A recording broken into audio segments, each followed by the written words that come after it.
Hello, this is Paul Solentrop of Wichita State University Strategic Communications. Thanks for listening to the Roundhouse podcast. Today we have a special guest, Gary Bender.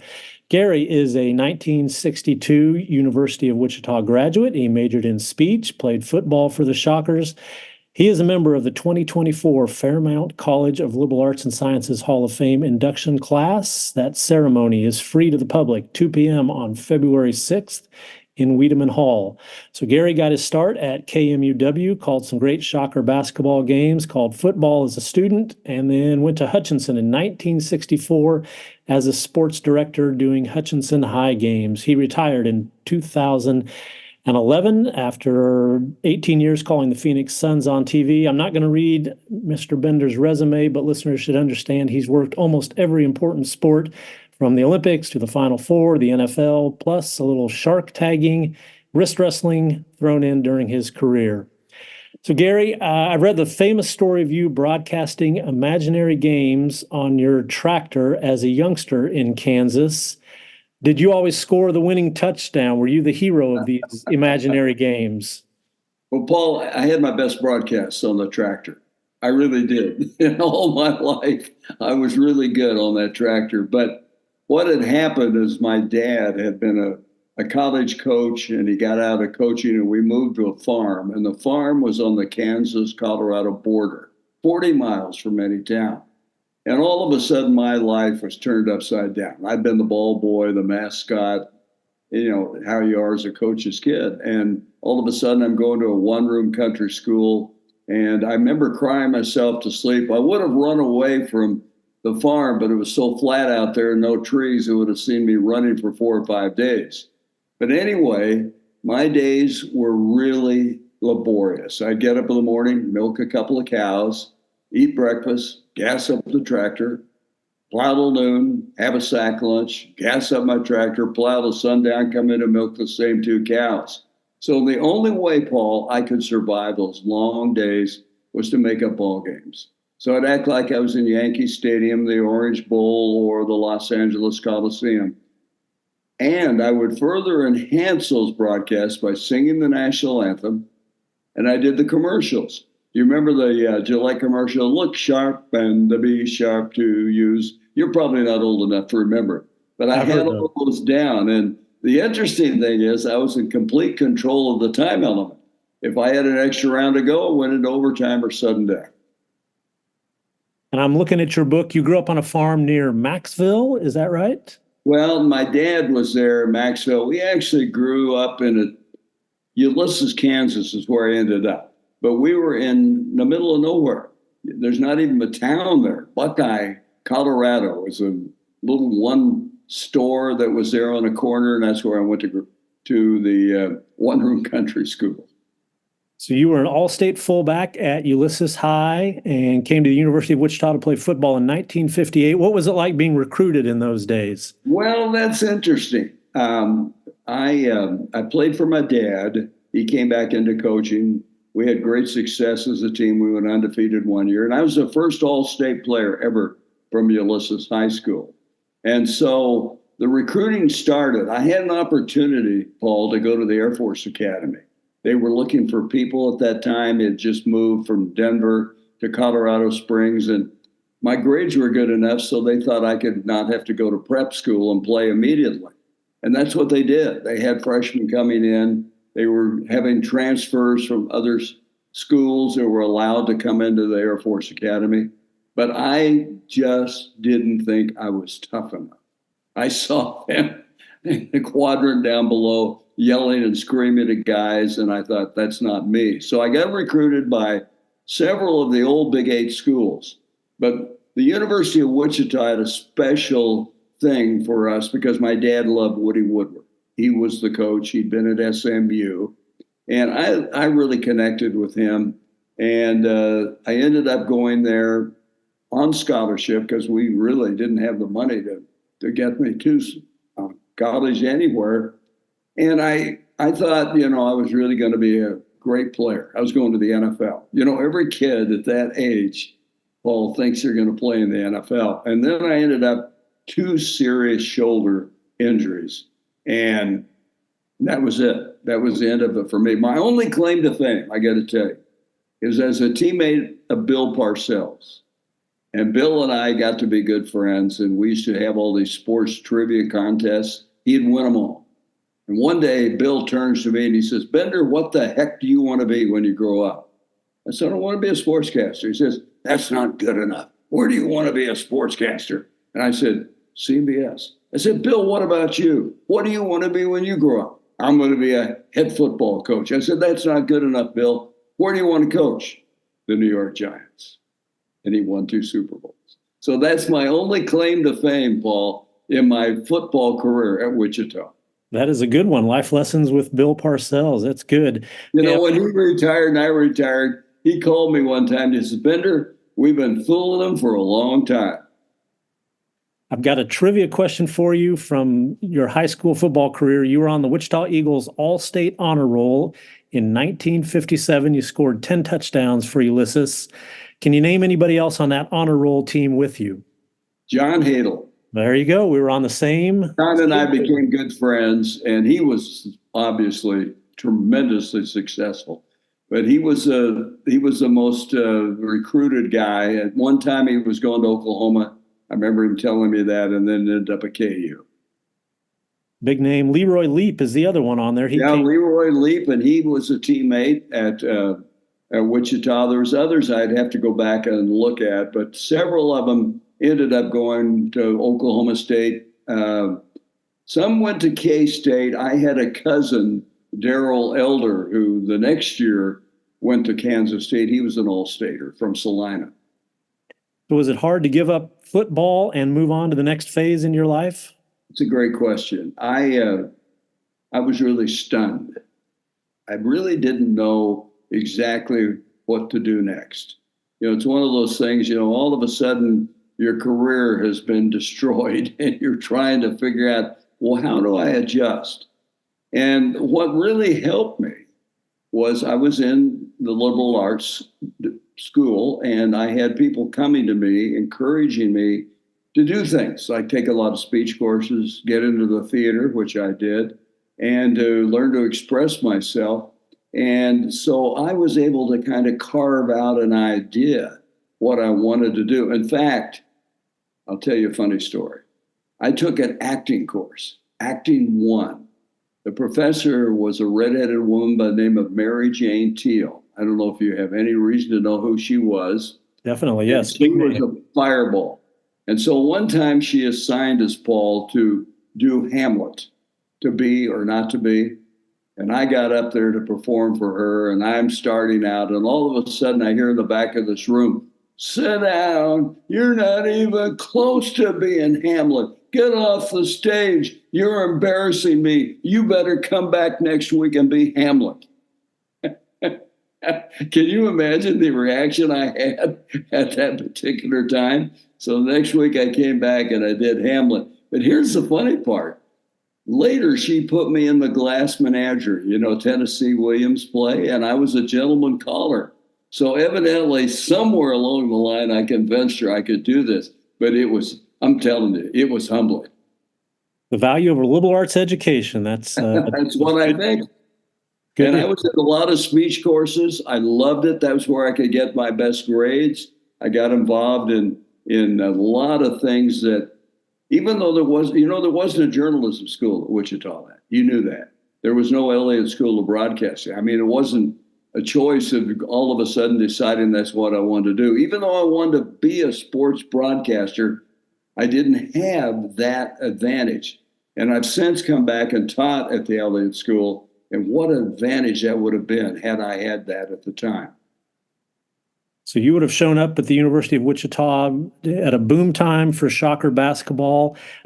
Missouri Valley Conference was a great basketball conference. Shockers were just about to really get going with Coach Ralph Miller and some of those stars of the era. What are your memories of doing games from, I guess then it was the WU Fieldhouse in those days?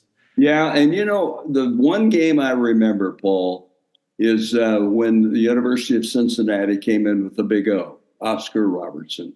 And I was doing the game on KMUW. Now, I doubt very many people heard this, but Lanny Van Eman, you remember him? He had transferred in. He was from Pennsylvania. I think he transferred from NC State, and he hit a shot at the buzzer that beat the Big O and Cincinnati. And the fans, the kids came pouring over the back of me, over my desk. Everybody came running onto the court, and I remember that so well. But we had unbelievable games. We had the Ohio State defending champions with Jerry Lucas and John Havlicek. We had the Bradley teams coming in with great guys that went on to play in the NBA. And then we, of course, had Dave Stallworth and Bowman, and we found ourselves every week thinking we could beat anybody. It was a great time. That would have been an exciting period to be in Wichita and going to those games. So you started the Gary Bender Scholarship in Broadcast Communications at Wichita State. You've taught here, as you mentioned. Your book, Call of the Game, is really directed at aspiring broadcasters. Why is mentoring, helping students, why is that important to you? Well, because I got that. I think I touched on that. I was told to go for it. And that's what happened here at Wichita. So what I have to tell you, Paul, is I was struggling. I was trying to do something in theater. I was trying to do something in speech. I was a fraternity, and I was in Hippodrome. I was one of the Three Musketeers, and we won the Hippodrome. So all those little things kind of encouraged me, but I wasn't sure. And then I finally went to a couple of professors. Dave Fleming, I remember him saying, "Gary, you ought to go for this." And so I went to graduate school and then eventually worked my way up from the very bottom. Who is the current broadcaster you listen to and you think, boy, that's how it's done? That's a tough question. When I came up in the business, when I got to the network in 1975, there were a lot of great broadcasters, Dick Enberg and Keith Jackson. Kurt Gowdy was in the twilight of his career. I mean, they were legendary guys who I just absorbed everything they had to tell me and tried to, in some ways, I guess, imitate them. And as the business has changed, I'm seeing on-air people change. See, when I went to the network with CBS, there were only three networks, CBS, ABC, and NBC. We didn't have an ESPN. And so it was really isolated. There weren't very many jobs available. And we had like the game of the week. We weren't showing every game as we have today. And what I think has happened is it's diluted the talent a little bit. They're trying to cover every game, trying to, reach out and not miss anything. And as an end result, it's hard for them to keep the quality up. But those people I mentioned, Enberg and Keith Jackson and Kurt Gowdy, and then today my favorite is Jim Nance. I love his work. I think Al Michaels was one of the most accurate broadcasters I've ever been around. There were so many good ones. And I was just, I guess this sounds a little corny, but I was honored to work with a lot of those guys. I had the ability to work with the giants of the business. And I used to have this theory, Paul, that I would be on their coattails. They dragged me through. If they were good, I was good. I'm a big fan of Greg Olson, who's been in the news a lot. Oh, yeah. Did you see what happened, though? They're replacing him and moving on. It's a crazy business. I went through some of that, and you never know the politics. I got involved I was not political. That was one of my biggest issues. I could not be political, and I was taken advantage of. And I wonder how Greg is handling that. I think probably he'll move on to the number 2 team and do very well. But that was kind of surprising. Well, he seems like the kind of broadcaster you would appreciate, cut from kind of your cloth, in my opinion. Did you have a favorite arena, a favorite stadium that you enjoyed broadcasting from? Well, that's a good question. In football, it was all predicated on how close to the field was a press box.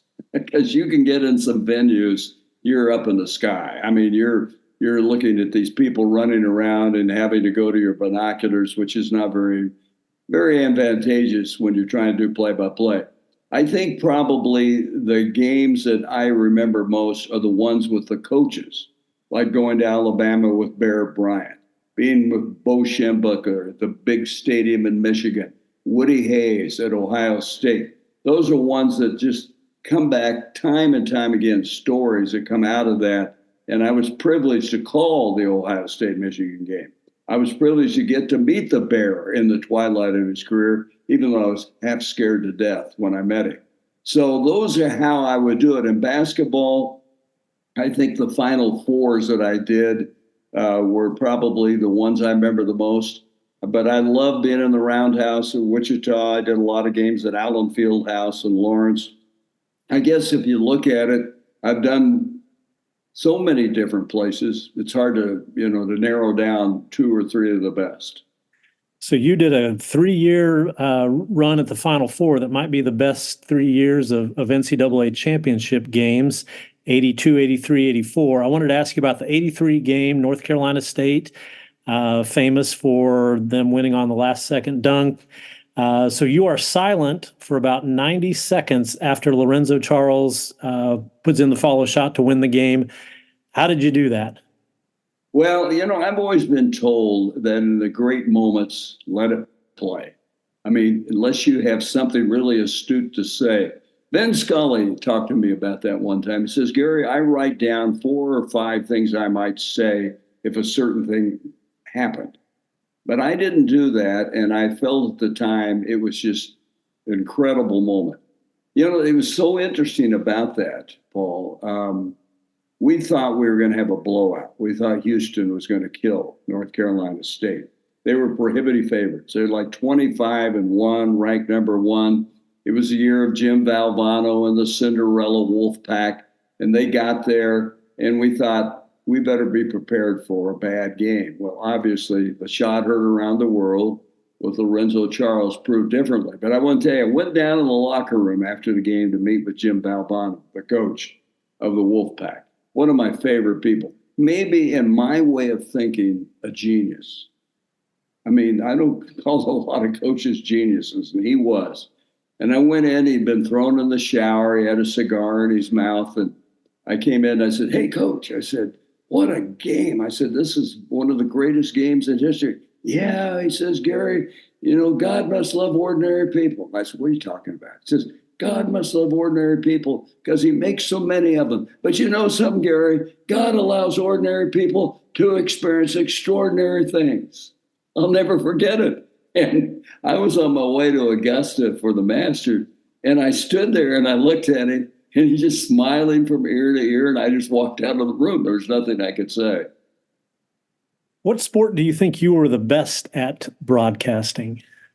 I think football, maybe a close second basketball. My biggest problem was I tried to do 29 different sports.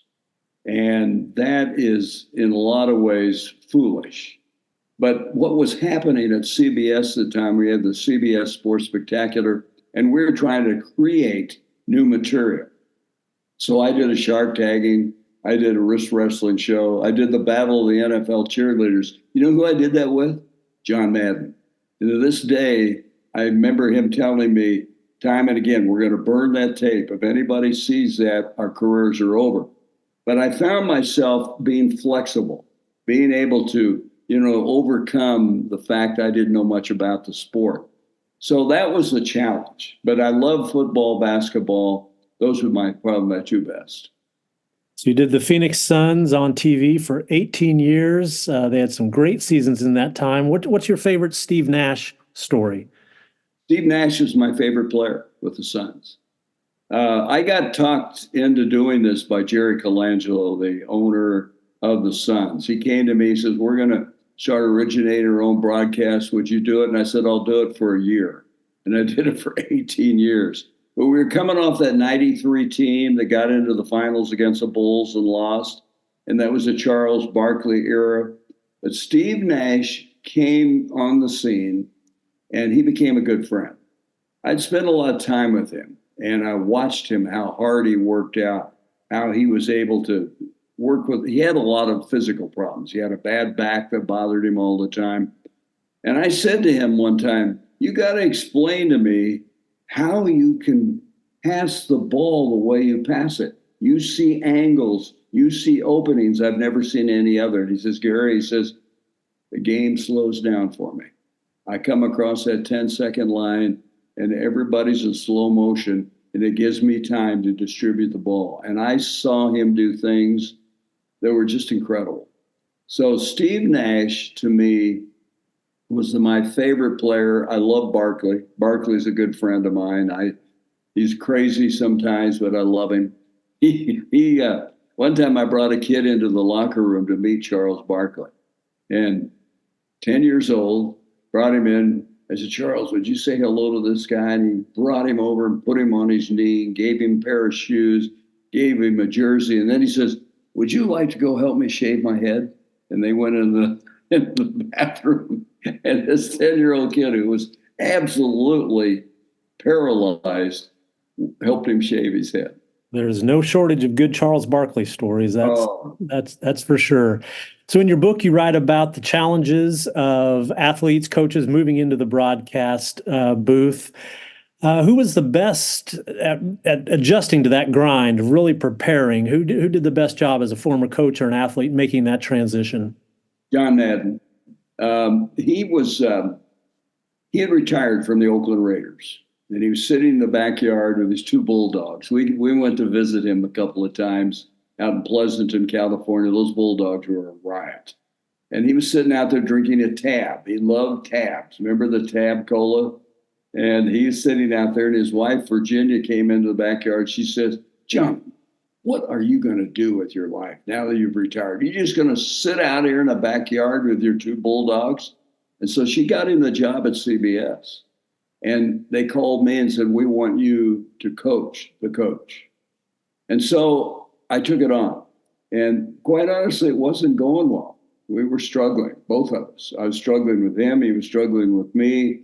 He couldn't handle people talking to him in the headset. You know, we have three people talking to you, a director, producer, and associate producer.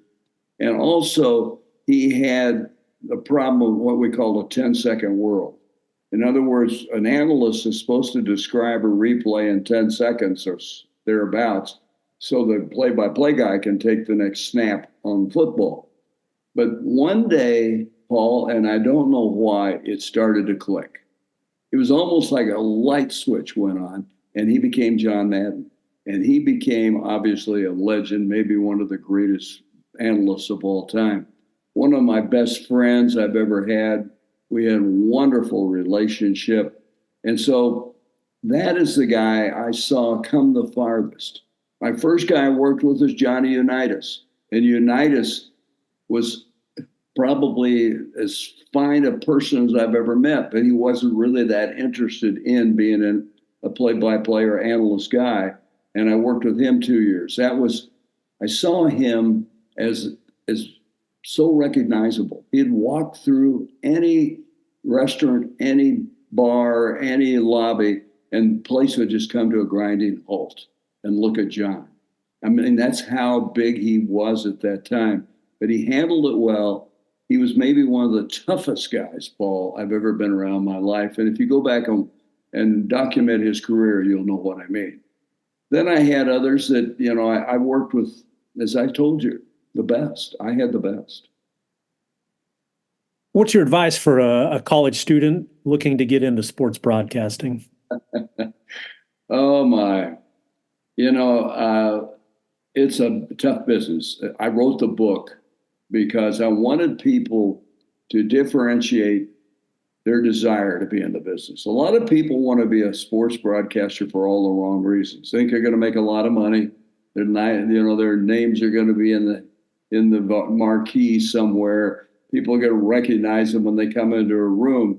But all those motivations won't sustain you, because if you're like me, you start in a little 1,000-watt radio station making no money and nobody knows who you are, and you have to understand you probably could make more money selling shoes. But what I would tell anyone that wants to go in this business is, do you have total tunnel vision? That's kind of what I had, Paul. Even though I was hurt in football, didn't know where to go, I still, in the back of my mind, thought, I was pretty good on that tractor. And so I kept working towards that, and I had opportunities. You remember Pizza Hut? Pizza Hut started in Wichita. It was my fraternity, and I was asked to go and work with Pizza Hut. 6 of us took the job. The 6 of them took the job, And I said, no, I want to be a sportscaster. So, I'm not the smartest guy in the fraternity. But my point is, I had that total tunnel vision. And, we have one guy who well, Denning Gehrig, who was in one of my classes at Wichita State. And I saw it. It's not easy. And all the time I taught there, I would tell you he might have been the only one that I would have said, go for it. He's going for it. And I understand doing very well. He is doing well. I'm glad you brought up Denning. He credits your class. You went to a game. Shockers played New Mexico State early in the 2014 season, and he did the game on the radio, and you had him stay after class and told him he had a future in the business. And he said that was the first time he really, believed that he could go for it. What are you listening for with a young broadcaster? What attributes are you trying to hear when you evaluate that kind of work?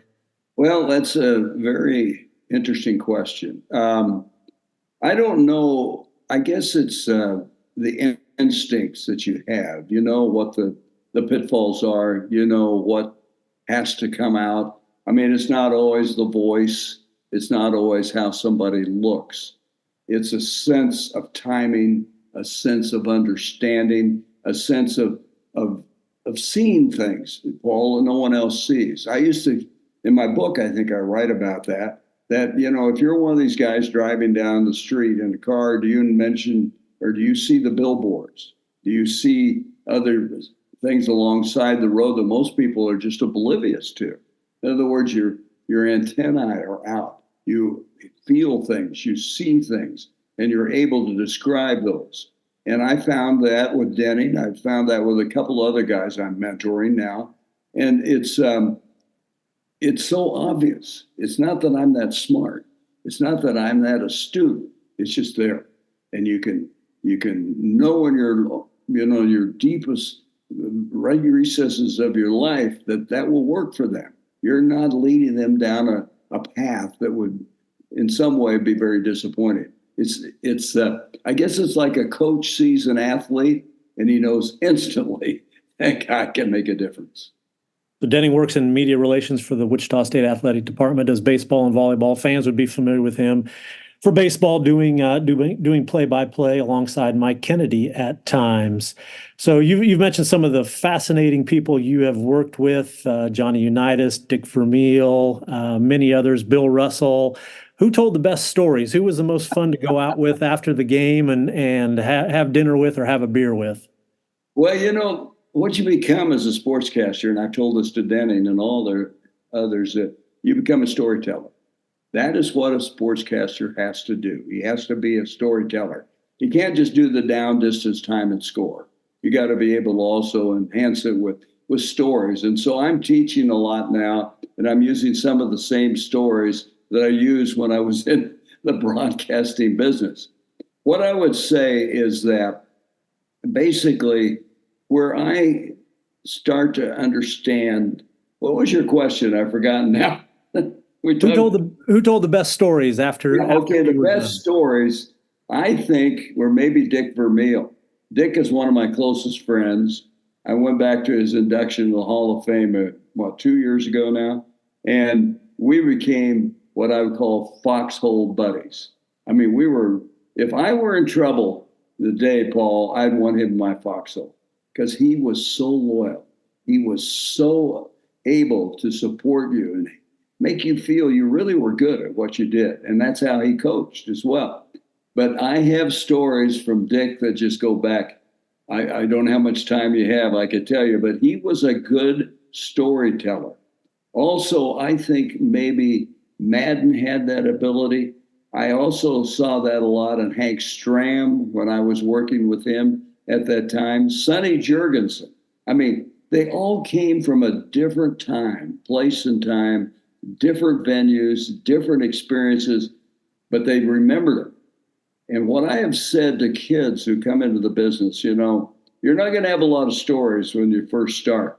But when you start to get some, write them down, keep them, use them, because I've found they're timeless. I can go into a classroom and teach today as old as I am, and I can overcome the age difference because stories themselves are timeless. I mean, if I tell them I did a game in 1983, they weren't even around. So how do they identify with that? Well, I tell the Jim Valbano story, which is then able to shorten that age difference and make you credible. Yes, if you are not familiar with some of this, I would encourage you, go to YouTube, look up Lorenzo Charles, and then look up the Michael Jordan 1982 North Carolina game in the NCAA championship. Gary Bender was on the call for both of those, and those would be, I think, on anybody's top 10, top 5 list of NCAA championship games. So Gary Bender, a 1962 University of Wichita graduate. He is a member of the 2024 induction class for the Fairmount College of Liberal Arts and Sciences Hall of Fame. He will be inducted on February 6th, 2 p.m., Wiedemann Hall on campus. That is free to the public. Gary, thank you so much for your time. You told some great stories. It was very interesting getting caught up. Well, it's good to meet you. Thank you. I look forward to getting to see you and come out at the athletic department and spend some time. Excellent. Thank you very much for your time.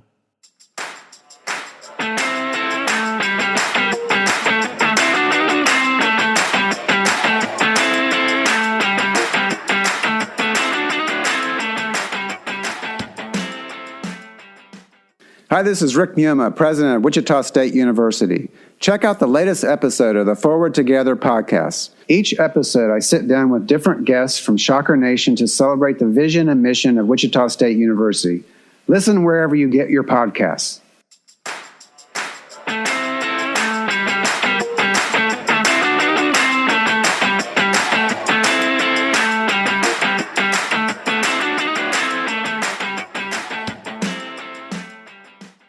Thank you for listening to the Roundhouse podcast, courtesy of Wichita State University Strategic Communications.